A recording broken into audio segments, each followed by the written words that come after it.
In case you missed it, the Meg went on another podcast. This one was actually much easier to listen to than the one with Jamie Kern-Lima because Emma is very sharp and she was very good at keeping the conversation going, but she also, more refreshingly, didn't go out of her way to hype Meghan in a weird, obsessive way, the way Jamie Kern-Lima did. But she did fail to push back on a couple of moments where she could have asked some deeper questions or challenged Meghan a little bit, but that's okay. For Emma, this was a business move. Having the Meg on, it didn't feel like Emma was buying everything that Meghan said, but it also wasn't an actual interview. It was a podcast chat, so there's difference. For Meghan, it was actually a great example of what Confessions of a Sucky Business Lady should have been. Emma's a smart businesswoman and an entrepreneur who is very successful, and therefore she does deliver value on her podcast.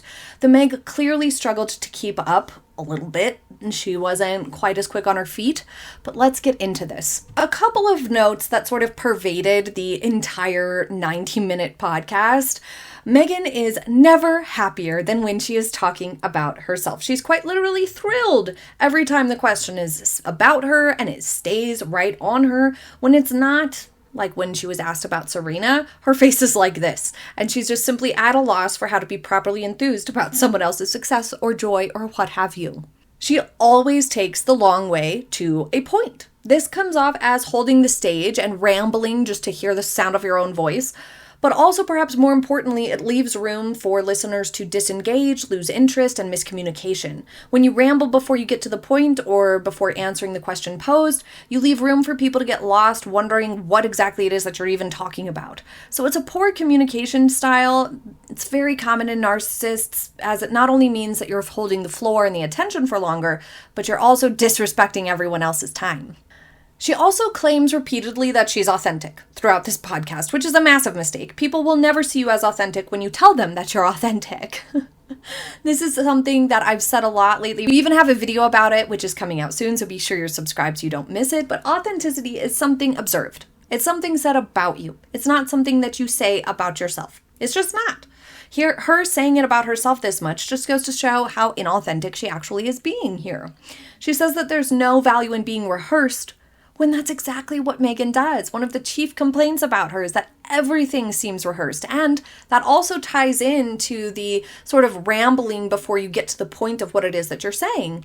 Because Meghan has these rehearsed talking points and these things that she's come up with that she thinks will be a great thing to say. And so then even if the question isn't exactly relevant to this talking point that she's scripted in her mind and rehearsed, she will throw that in there before answering a question, just because she thinks, oh, well, this is a chance to squeeze in this talking point that I've really worked hard at getting right. So let's get into the podcast. Emma launches the chat by stating that the audience is obsessed with pivots, which is really important in the business world. You have to be flexible and willing to sort of bend to whatever the market says and needs. And this is something Meghan doesn't grasp at all, because she doesn't bend to the fact that there is no market for sloppy, gloopy, runny jam. Anyway, she frames the Meg's as ever business brand as a pivot, not what she was originally doing, which is true.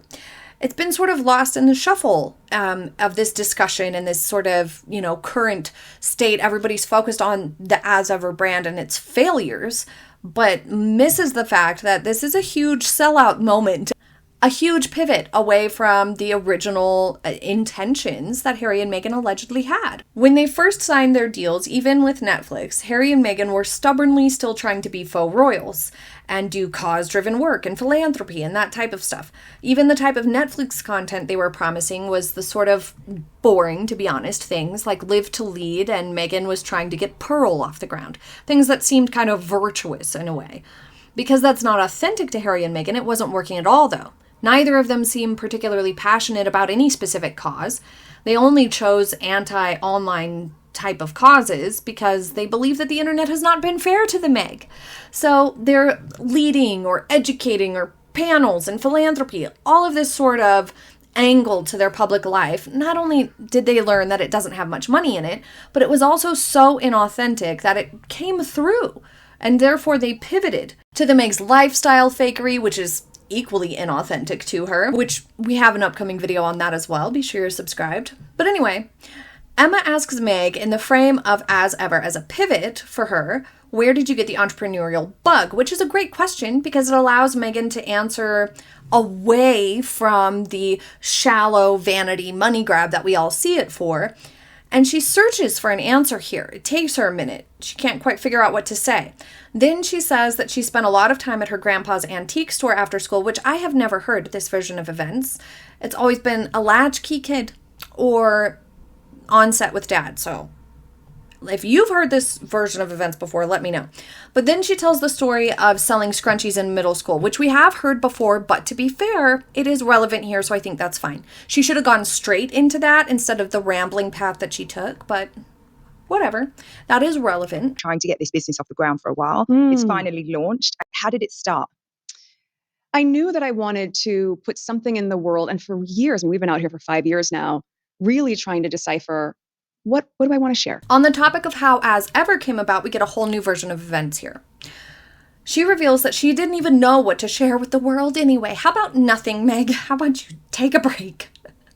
She says that it took her a really long time to decide what to do. What do I authentically, organically want to share and how to translate that? To decide to do gloopy jam and subpar pantry goods was not an immediate, obvious thing for her. So then, how is any of that authentic or organic to her if she had to come up with something out of thin air that wasn't obvious? Good brands, good ideas that are authentic, make sense, and are almost like, oh my God, I'm so glad this person decided to do this because they're going to be great at it. Genius. At the Time 100 thingy, she said that it was because someone at Netflix named Bella suggested it. Now this time, her narcissistic need to beef that up a little bit took over, and she says that many friends at the same time had texted her that the jam made them so happy.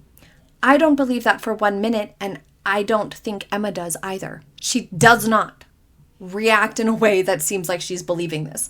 I mean, what are the odds?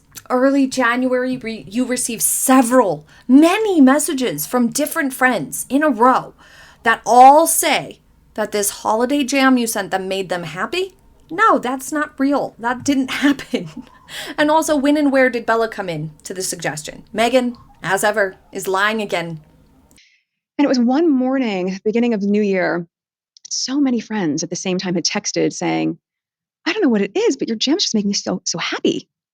And I thought maybe that's... When asked about the Netflix partnership, and credit to Emma here, she asked 3 separate times what the details of the Netflix partnership are. What is the division of labor like? How does this work? Where's the decision power? You know, she really tried to get details for us, and Meghan wasn't giving them. But as we know, the consumer goods product sort of division typically does like merchandise for shows like Stranger Things shirts and cups and stuff like that. But with Meghan's brand, it wasn't established and didn't have a clear identity to start with. And so it's being developed along the way, which has resulted in chaos, lack of brand identity, and confusion.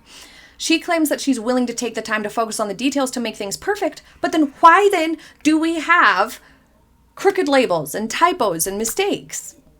Don't talk yourself up too much, because then people will only see the holes in what you're saying. You'd think she'd know this by now. Where is the I'm learning and there's gonna be mistakes, we're taking our time with things because this is a process that we think will be worth it in the long run. Getting the product details right is a goal, you know?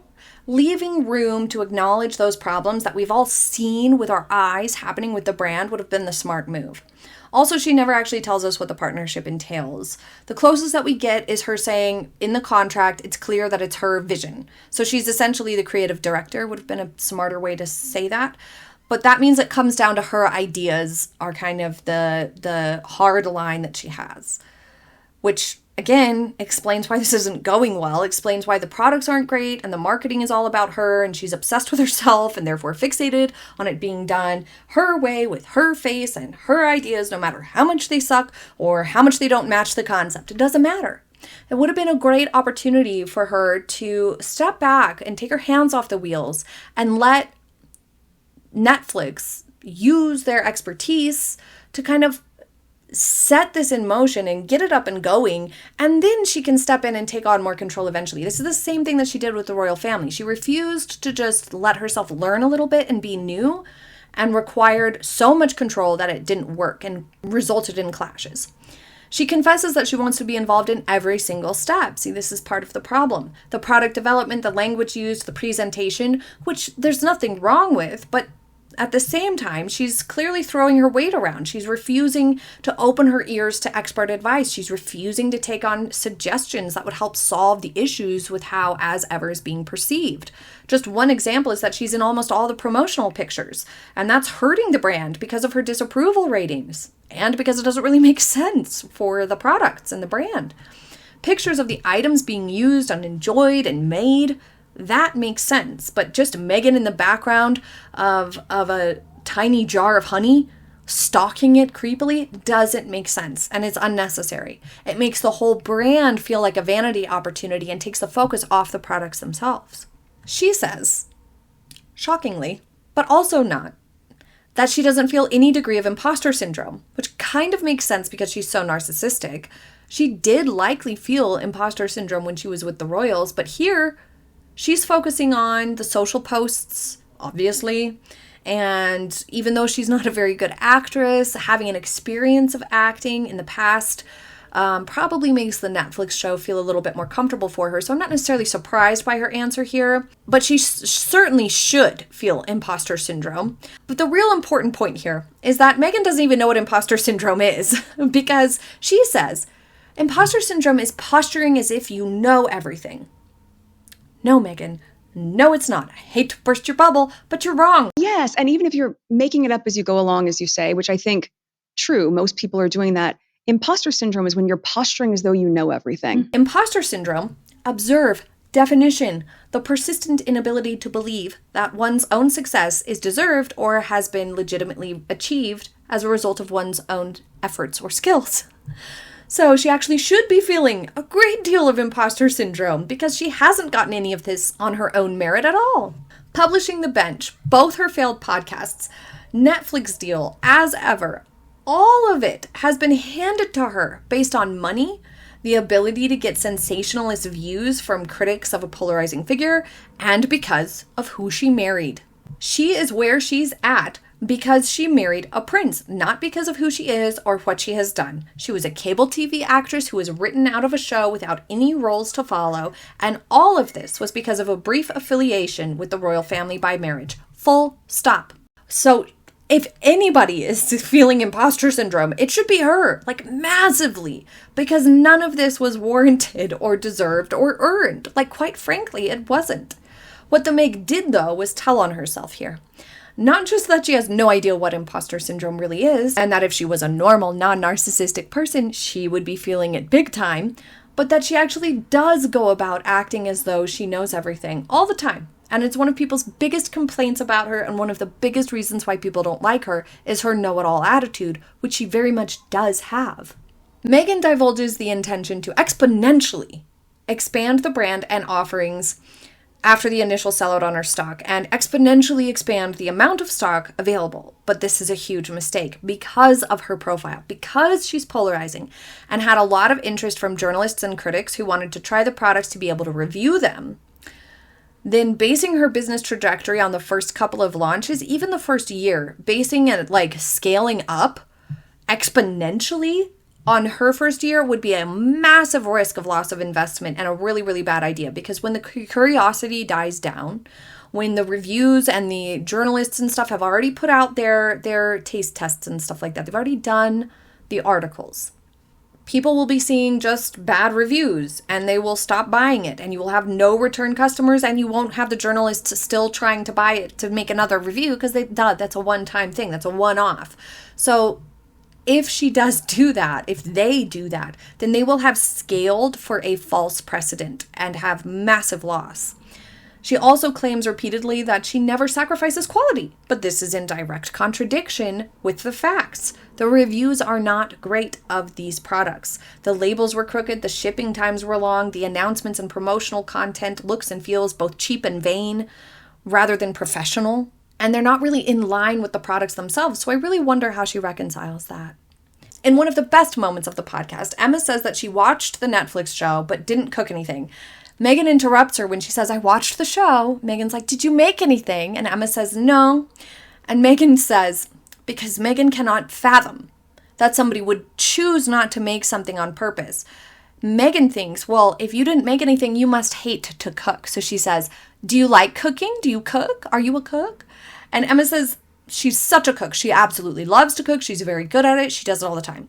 She doesn't always have a ton of time for it, but she makes time. She even takes days off to be sure she does, the big holiday dinners and things like that. So here Meghan really embarrassed herself because she can't fathom that somebody who does cook would not try her recipes and her food that she made on her show. And I totally believe Emma. I believe her when she says she's a cook. Because it's not like she's made it her identity. She's just like, yeah, no, I do love it. But anyway, here is exactly what a lot of us real home cooks, like myself, like Emma, said about Meghan's show. The recipes are shit. And the way that Meg showed her cooking was not appealing, and the food didn't look appetizing, and the cooking process looked more like a chore. The Meg doesn't have a passion for this, and it came through, which did not inspire people to try cooking the foods or the recipes. I watched the show. I feel like it's very anything? clear. I did not make anything. I'm not going to lie. Do you cook? I am such a cook. Like such a cook. But I cook, it's like... Emma asks Meghan if she's ever scared of failing. And the Meg's like, no. Failure's not an option. And we know this. We know this about Meghan. She won't freaking stop shoving herself down our throats for anything because she's obsessed with making herself into something aspirational or adored. And she's going about it the wrong way because she's not patient. She's unyielding. Bad long-term strategy, obviously. People get sick of you and then they ignore you and then everything fails or flops or falls apart. But Emma explains that she is afraid of failure. And this is what showcases the exact difference between somebody normal or not. It's normal to be afraid of failure and to have the self-awareness to understand that not everything you try is going to work out. The demand isn't always there. The timing isn't always right. The ideas don't always translate into something successful, and it's healthy to be a bit afraid to fail because it allows you to see potential pitfalls and try to avoid them. Something that we know Meghan doesn't do because she and Harry make the same mistakes over and over and over. She claims that she has thick skin in a shocking statement. I see absolutely no evidence of this. A woman who is so obsessed with feeling like she has the approval and adoration of the public that only positive press is acceptable. Someone so concerned with appearing on level with Catherine, Princess of Wales, that she blew up every bridge in protest to following guidance and protocols, blind to the fact that she was in an incredibly elevated space already. There is a very short list of people as thin-skinned as Harry and Meghan. She also says that relationships matter, that when she was an actress, she would be nice during auditions. Duh, why wouldn't you? But the way she talks about this sounds so incredibly hypocritical after we've seen her ruthlessly sever ties with friends, family, and in-laws for years. This pattern of behavior is one of her most infamous. Here she's revealing that she views the people she's around, whether it's in an audition or now in her work, it's about being nice so that later on they'll be nice back, or because they might be able to be nice in the future and give you an advantage. A narcissistic tell. What can this person do for me? I'll treat them a certain way based on what they can do for me, which also explains why she blew up bridges with her family. What can they do for her now? What can her dad and her dad's side of the family do for her now that she's married to Harry? Absolutely nothing. It's why she was difficult, rude, and ruined relationships with the royal family, and why she didn't care how mean she was to the staff, because she realized that there was a ceiling, there were rules, and they were not going to bend on a lot of stuff because a working member of the royal family is effectively a diplomat. They need to follow certain rules, and her and Harry's place in the royal family dynamic, the line of succession, was sealed. It was done. There was no wiggle room, really. And so she was willing to ruin the whole thing and abandon that identity she had crafted because they weren't going to let her be at the top or be in control. So she abandoned it. She ruined it because she wasn't going to get her way. When she says that she misses acting sometimes, she says it was really about the crew. And it's clear what she really means about this here. It means that she misses the sense that she was one of the people at the center of attention when filming. So the actors are what the crew is paying attention to. The makeup artists, the wardrobe people, the lighting, the grip, the microphones, the filmographers, the camera people, all of them. They're all paying attention to the actors, and she was one of those actors. And so now that she's doing Netflix, she's the one they're all paying attention to. And that's what she actually missed. That's what she really missed. What she liked about With Love Meghan was having all the people. Remember, she loves to remind everybody that there were 80 crew members involved, which I would love a breakdown of that number explained, what exactly those people were doing. But they're all there for her, you see. How special that must make her feel. Her ego must just get high on that. That's what she likes about it. It's not actually the crew themselves. She doesn't care about the people, the individuals for real. It's that they all revolve around her because that's the job. And this is driven home by the fact that she says she didn't get to say goodbye to the crew on Suits. She says, so if you're watching, I miss you. This is false. She could have had her goodbyes if she wanted. It was well reported in the news that it was her last season and that she was leaving the show, so there was no reason not to have a goodbye. She left because she thought she'd level up and the crew no longer mattered. Now she tries to frame her love of the crew as a big deal on With Love Meghan to combat her bullying reputation and because it beefs up her ego. If you could rewrite your public narrative from scratch, is there anything that you would do differently? Yes, I would ask people to tell the truth. Now, here is the one where I really feel like Emma could have pushed further and dug deeper and asked why, or asked Meghan to elaborate on this. But this was probably the biggest tell of the interview. I know it made a lot of people mad because it's so hypocritical. It's so absurd. I mean, it really is. It's ridiculous. But it really does reveal something about Meghan's mindset here and her character here. She was asked what she would do differently. She said nothing about what she would do differently. She says she expected other people to do something different. She would expect them and ask them to do something different. She doesn't need to change at all, you see. This is a major narcissistic tell, to not hold any accountability of something that she would do differently and to take it to absurd ends by saying that others should tell the truth, when Meghan herself has been found to have lied over 30 times on public platforms. She's been found to have lied in court and had to apologize to the judge for misremembering, also known as lying. How hypocritical. And furthermore, how telling. For a known liar, someone notorious for making some of the worst mistakes in terms of public relations and PR, fueling a negative public narrative about herself because she's a toxic person, obviously, it only demonstrates just how twisted Meghan is to give this sort of an answer. It's so obvious that she's trying to cover the fact that she lied so much, and it's what got her into this space of the public narrative about her is incredibly negative. It's her fault. It's her lies that are a big part of that. So this is a manifestation of that awareness to an extent, trying to sneak out. No amount of trying to be delusional about this situation. She knows lying is part of the fault. She's just blaming other people for what she did. And she takes it even further to say that someone told her a lie can't live forever. Exactly. Which is why she panics and puts out weird social posts or weird statements to try to cover up her lies. Which is why a lot of the negative narratives surrounding Meghan and Harry have stuck because they're true. It's true that Meghan was difficult. It's true that she bullied staff and the Princess of Wales, Catherine. It's true that Meghan lies. Those are the things that have stuck it out in the public narrative because those are the things that are true. Harry and Meghan's lies, the truth comes out, and those things don't stick. Her lies don't stick. The truth does. But this is also further expanded upon in the fact that Meghan and Harry have never said anything positive about their experience as working royals. Not even just that it was nice to get to travel and see beautiful places or meet interesting people and see different cultures. Not one positive about their experience. Only negative things have been said about it, and not one thing that they could have done differently. Not even I could have been patient and given it a little more time. No. Super toxic. Super unbelievable too, and frustrating, I'm sure, to hear.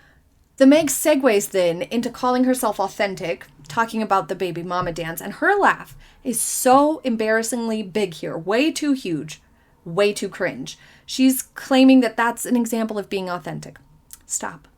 Let people decide whether you're being authentic or not. It will be obvious. It will come through and people will say it about that post or about you or that moment. You don't need to tell people how to see it. The second you tell people how to take it is the second you lose the potential to be seen as authentic. You cannot claim it for yourself. It's hugely problematic. But I also like the fact that Emma did not mirror Meghan. When Meghan had this huge laugh about the baby mama dance, Emma was not quite as excited. She did say that she was cheering Meghan on, which was a bit odd, but she didn't match the energy fully.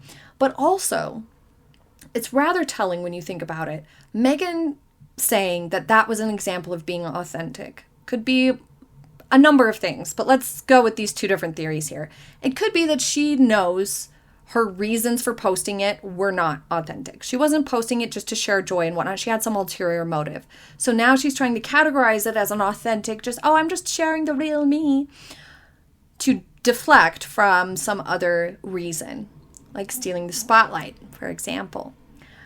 But it could also be that she knows that something about that video is not authentic, that there is something about that video that is faked or contrived.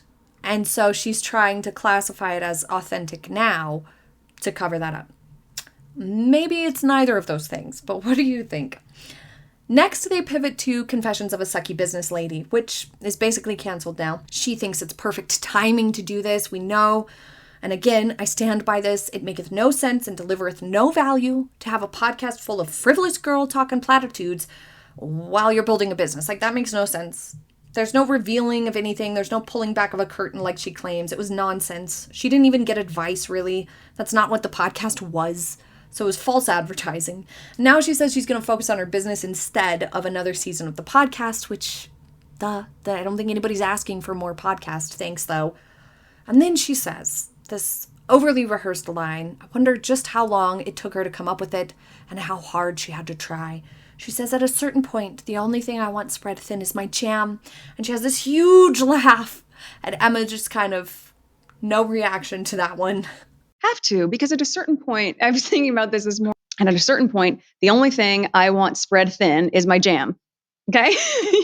And I think I realized. I'm proud of her for not giving in and laughing at that terrible joke. It wasn't even a corny joke. I can't even call it a joke. It was terrible. But she had a big laugh at her rehearsed line. And then because Emma had zero reaction, Meghan then closes her eyes, because this was wounding for her, to not get a laugh at her joke. And so she closes her eyes while she talks for like a minute while she finishes talking about this, because she's probably embarrassed. But anyway, is this not what many commentators, myself included, have been saying for years? That Meghan is trying to do too many things at once and she's presenting a confusing image to the public because she is doing too much at once and none of it has quality or clear identity? That's exactly the problem. But anyways, Emma essentially is discussing how often in business and in life, when you have a lot of opportunity coming at you, you don't want to say no to it. And if you take on more than you really can, you can't really give all your focus to just one thing. But that's one of the best things that you can do in business and most impactful, to focus your energy. Kind of pointing out the elephant in the room, that Meghan did not do this, and thus everything's been subpar and nothing has exceeded or hardly met expectations. Lots of things have been abandoned, quit, or canceled, which then creates a reputation that is less than desirable.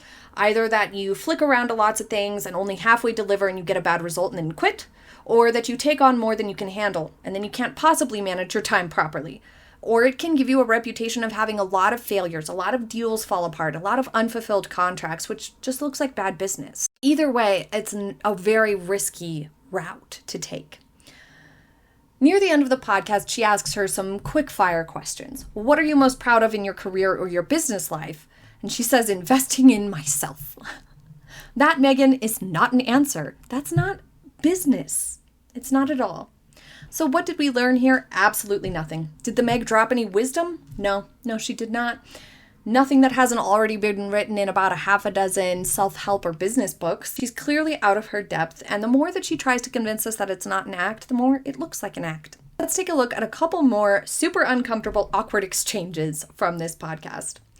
Watch the Meg get super uncomfortable here. Show doesn't continue. It will just, I'm assuming that the brand just continues to grow. Of course. So first she's taken aback that Emma would even suggest that With Love Meghan wouldn't continue. And then when Emma charismatically explains something that we can all relate to, that the first people who offer to get your ideas off the ground, you can kind of jump on it because you're like, finally, but then it needs a lot more finessing, and that quick to compromise mindset is very relatable, but not always the best situation for entrepreneurs to get into.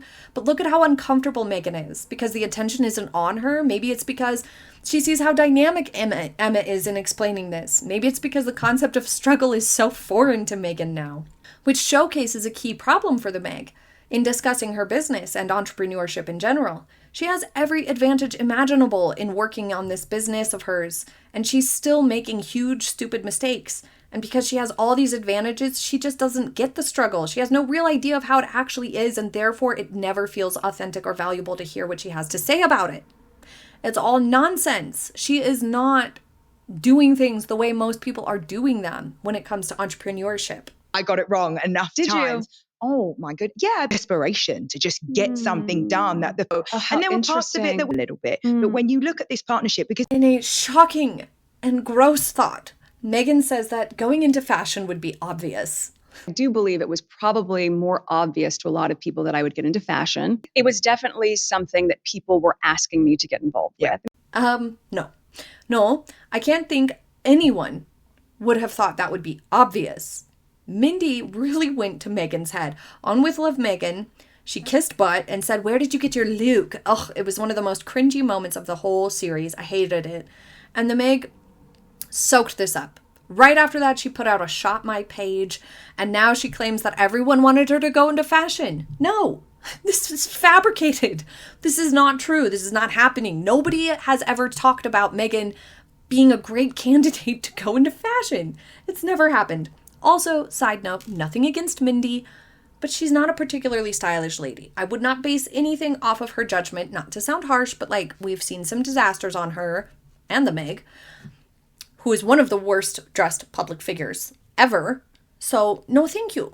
And she doubled down on this with a really presumptive fashion comment about, "Oh, well, I'll talk with you about this later, Emma, because I was thinking I would get into fashion next."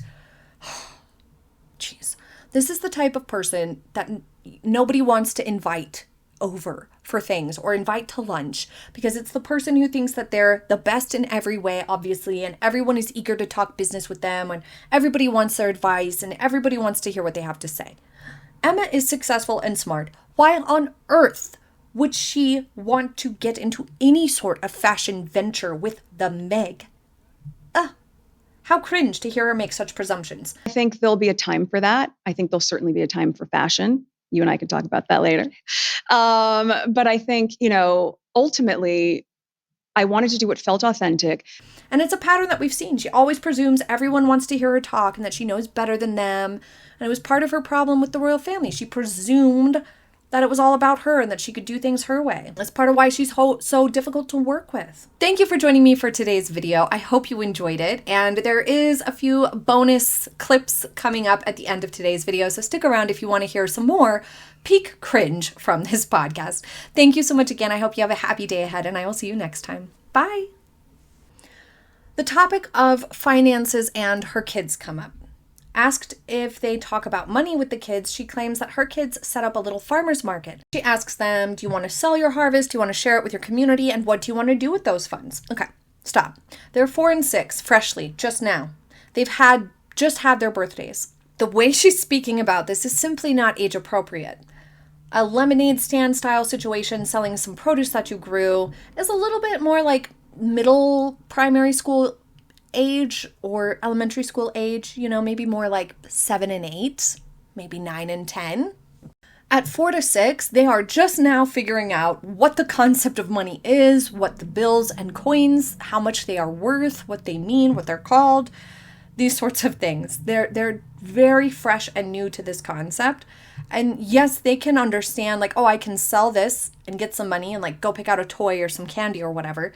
But like, the way that she's talking about this is a little bit intense, a little pretentious, and kind of out of touch to the reality of their capabilities at this point in time. Meghan also makes comments about not being frivolous in spending, but this sort of falls flat because she's known to have clashed with the royal family for spending too much on clothes. She spent nearly £1 million on clothes by some estimates, and then they kind of got checked on it and were like, "Hey, hold up.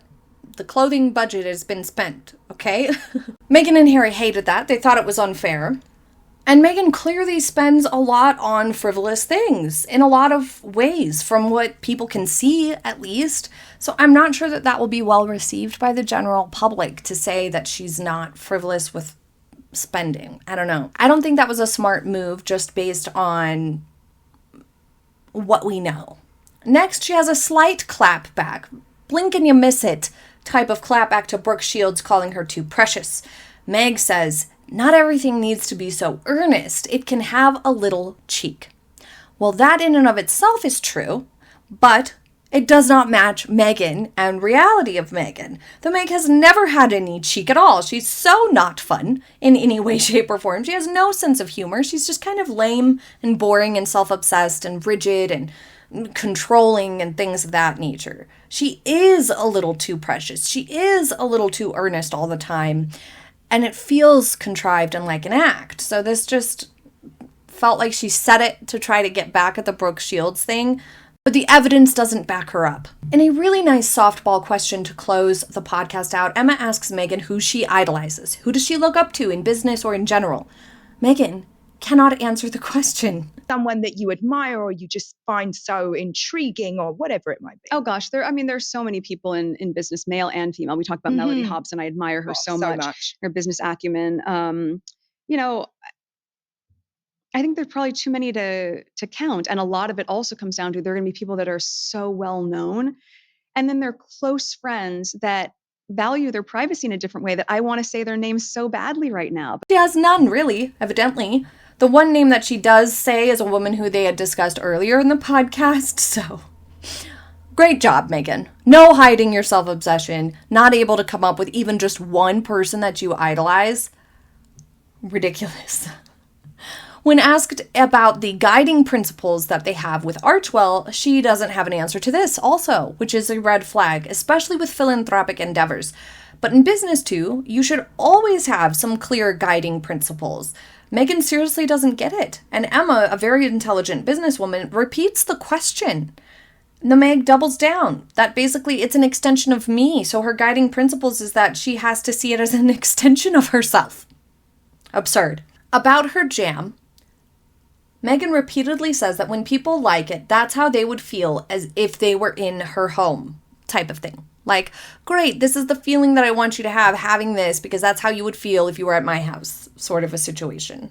Missing the point entirely that these are consumers who have bought products. Having a feeling conveyed might be a nice thought, but it's not how buying something really works. You're paying for the product. It's not given to you from the kindness of Meghan's heart or for you to feel taken care of. What fresh nonsense is this? You've paid your hard-earned money for this product. It's so bizarre, the sort of snowballing that happens when she's talking about something like this.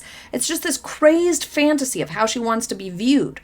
This isn't homemade. None of this is to be nice. All of this is for profit, for ego endeavor for her. She only wants people to think it's nice so that she can shed the well-deserved bully image that she's gotten for herself. What people want is a product that is good, quality, tasty, works nice, doesn't slip off the bread, you know? That's what people want. That's what they're paying for. Her feeling be damned. Once again, she's telling people what to feel, how to feel on something. Thank you for joining me for today's video. I hope you enjoyed it. I hope you have a happy day ahead, and I will see you next time. Bye!